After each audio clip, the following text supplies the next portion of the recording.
कहानी का अगला भाग। नन्हे दोस्तों की दूसरी उड़ान। डायनासोर की पुकार। पिछले भाग से आगे।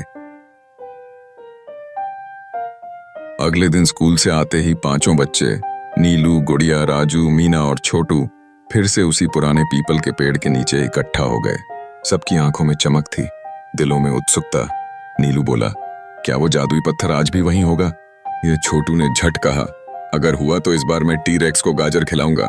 सब हंसने लगे, लेकिन जब उन्होंने जमीन की मिट्टी हटाई तो वहां कुछ नहीं था। न चमकता पत्थर, न कोई रोशनी। सब थोड़े निराश हुए। तभी राजू बोला, शायद वो तभी आता है जब हमें जरूरत हो। मीना ने कहा, या शायद जब कोई खतरा हो।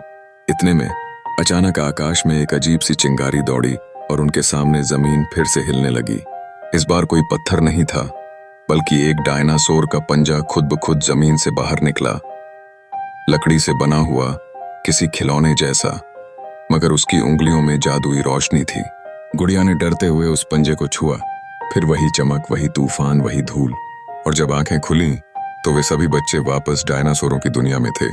लेकिन इस बार सब कुछ बदल चुका था। अब वहां जंगल की जगह एक उजाड़ मैदान था, जहां पेड़ों की राख उड़ रही थी। दूर दूर तक कोई ब्रोंकियोसोरस नहीं दिखा। उनकी जगह छोटे छोटे तेज भागने वाले डायनासोर घूम रहे थे, और बीच में एक बहुत बड़ा गड्ढा था जिसमें से अजीब सी आवाजें आ रही थीं। नीलू ने कहा, इस जगह कुछ गड़बड़ है, लगता है यहाँ कोई खतरा मंडरा रहा है।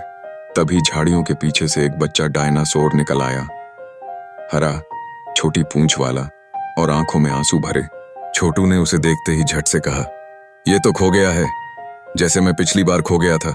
बच्चा डायनासोर डर के मारे कांप रहा था। वो किसी की तरफ इशारा कर रहा था। बच्चों ने देखा तो सामने एक जाल था और उसमें फंसा था वही ब्रोंकियोसोरस जो पिछले सफर में उनका दोस्त बना था। राजू चौंक गया, किसने इसे पकड़ा? तभी एक आवाज आई, मैंने। एक छाया उनके सामने आई। वो कोई और इंसान था, भविष्य से आया एक वैज्ञानिक, जो डायनासोरों को पकड़कर अपने टाइम मशीन में ले जाकर उन्हें संग्रहालय में कैद कर रहा था। वैज्ञानिक बोला, ये जीव विलुप्त हो गए हैं, पर मैं उन्हें फिर से जीवित रखने के लिए समय से उठा रहा हूं। पर तुम बच्चों को यहां नहीं होना चाहिए, मीना ने हिम्मत से कहा। पर इन्हें कैद करना सही नहीं है, ये हमारे दोस्त हैं। नीलू ने अपने स्कूल बैग से विज्ञान की किताब निकाली और बोला, अगर आप जीव विज्ञान पढ़े होते तो जानते कि किसी को उसकी दुनिया से अलग करना कितना गलत है। बच्चों की बातें सुनकर वैज्ञानिक थोड़ी देर के लिए सोच में पड़ गया, पर तभी उसके टाइम मशीन की स्क्रीन पर लाल बत्ती जलने लगी।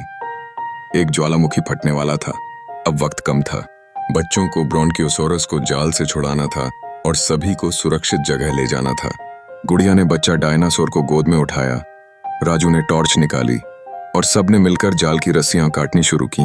आखिरकार सबने मिलकर ब्रोंकियोसोरस को आजाद किया। उस विशाल जानवर ने बच्चों को अपनी पीठ पर बैठाया और ज्वालामुखी से दूर एक पहाड़ी की ओर दौड़ा। वैज्ञानिक ने भी बच्चों की मदद की और वादा किया कि अब वो कभी किसी जीव को कैद नहीं करेगा।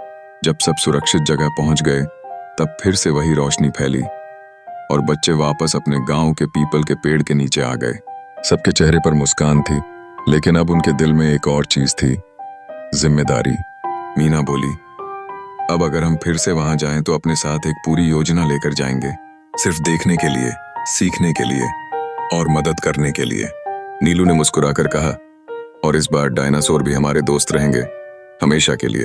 और फिर से वो लकड़ी का डायनासोर का पंजा उनके बीच रखा हुआ था, धीरे धीरे चमकता हुआ, जैसे उन्हें फिर से बुला रहा हो, एक नई यात्रा पर।